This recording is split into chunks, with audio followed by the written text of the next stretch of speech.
โ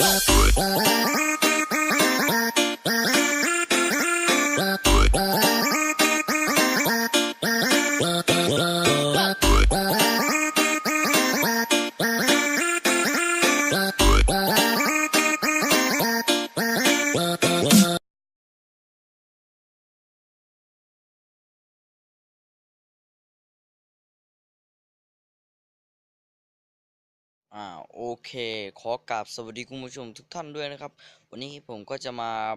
รีวิวและพูดถึงหนังเรื่อง Mask Rider หมายเลขหนึ่งไอ้มดแดงอาละวาดนะครับเป็นเรื่องเกี่ยวกับ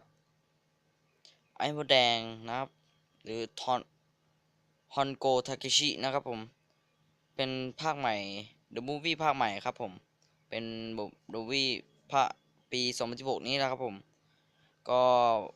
จะมารีวิวแบบคร่าวๆนะครับไม่รีวิวแบบ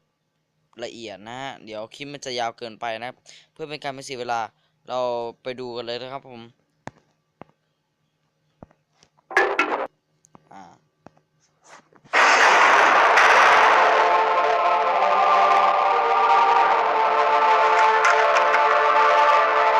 親さん帰ってきたよ。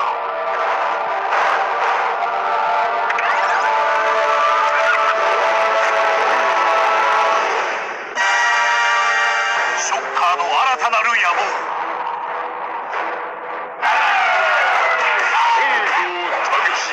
この世に誕生した最初のライダー。変身。ラ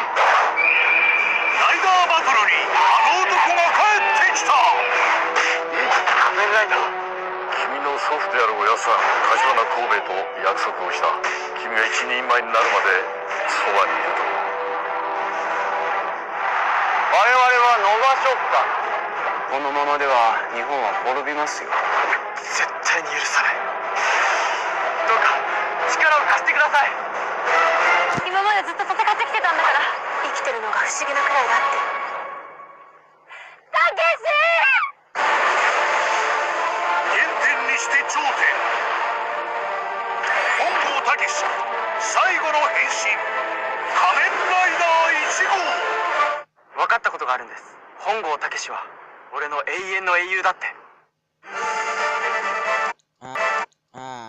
ตัวอย่างดูตัวอย่างก็ดูตัวอย่างก็จบแล้วนะครับผมก็จะมาพูดถึงหนังและรีวิวนะฮะก็รีวิวก่อนเลยแล้วกันครับเรื่องนี้ก็ว่าก็เป็นเรื่องที่สนุกนะครับผมแปลว่าความรู้สึกที่ได้ดูก็ถือว่าอยู่ในระดับหนึ่งเลยทีเดียวนะครับผมก็ถือว่าสนุกก็ไม่สู้ไอ้มดแดงภาคหนึ่งของแต่ก่อนนะครับแต่อันนี้เป็นภาคแบบภาคใหม่เลยนะครับผมแต่ไม่ใช่เรื่องนะครับผมเป็น The Movie นะฮะเป็นการต่อสู้ครั้งสุดท้ายของฮอนโกทาเคชิไอ้มดแดงหมายเลขหนึ่งครับผมแล้วผมให้คะแนนรีวิวก็ประมาณ8 เต็ม 10ครับ8 เต็ม 10นะฮะผมให้8 เต็ม 10นะฮะผมไม่ให้เยอะนะครับก็มันขาดอยู่ตรงที่ไม่มีฉากไทยมักเยอะๆนะครับลืมพูดไปนะครับผมมันมีฉากไทยฉากหนึ่งฉากเปิดตัวของฮอนโกทาเคชินะครับผมก็เป็นฉากเปิดตัวฉากเดียวนะครับน่าจะเอาเยอะกว่านั้นนะเป็นฉากคร่าวๆแบบฉากเป็นแค่ฉากเปิดตัวนะฮะแต่มันน่าจะเอาเยอะกว่านั้นนะครับแบบเล่าประวัติมานิดหนึ่งครับว่าฮอนโกทาเคชิมาได้ไงแบบนี้นะผมก็ประมาณนั้นก็เลยให้ประมาณ8 เต็ม 10นะฮะเรามาพูดถึงหนังเลยนะครับก็มันมีชุดเกาะก็เปลี่ยนชุดเกาะใหม่นะฮะเปลี่ยนชุดเกาะใหม่แล้วก็แปลงร่างเป็นถ้าแปลงร่างแบบเดิมแต่ว่าไม่กระโดดนะฮะไม่กระโดดขึ้นฟ้าแล้วก็แปลงร่างออกมานะผมมอเตอร์ไซค์ก็เป็นมอเตอร์ไซค์คันใหม่นะฮะเป็น สวยมากเลยครับ ไม่รู้รุ่นอะไรนะแปลงร่างก็ตอนแปลงร่างก็เหมือนเดิมนะฮะก็จะมีเข็มขัดก็จะเปิดออกแล้วก็มันมันจะไม่เหมือนเดิมมันมีลมเข้าลมเข้าลมเข้าแล้วก็แปลงร่างไปเลยนะครับผมทำท่าแล้วก็แปลงร่างเลยนะฮะมันก็จะประมาณนั้นก็มันจะแบบเขาน่าจะทำแบบว่าให้แปลงร่างแบบเร็วกว่าเดิมนะฮะเร็วกว่าเดิมถือว่าเร็วกว่าเดิมนะฮะไม่ถึงกับนานมากครับ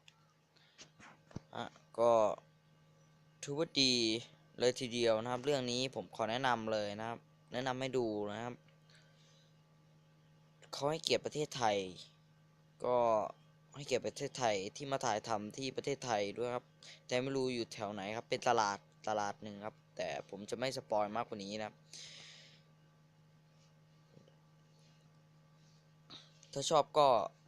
กดไลค์กดแชร์กด Subscribe นะครับการรีวิวและพูดถึงหนังของผมก็ขอจบเพียงเท่านี้นะครับลาไปก่อนครับสวัสดีครับ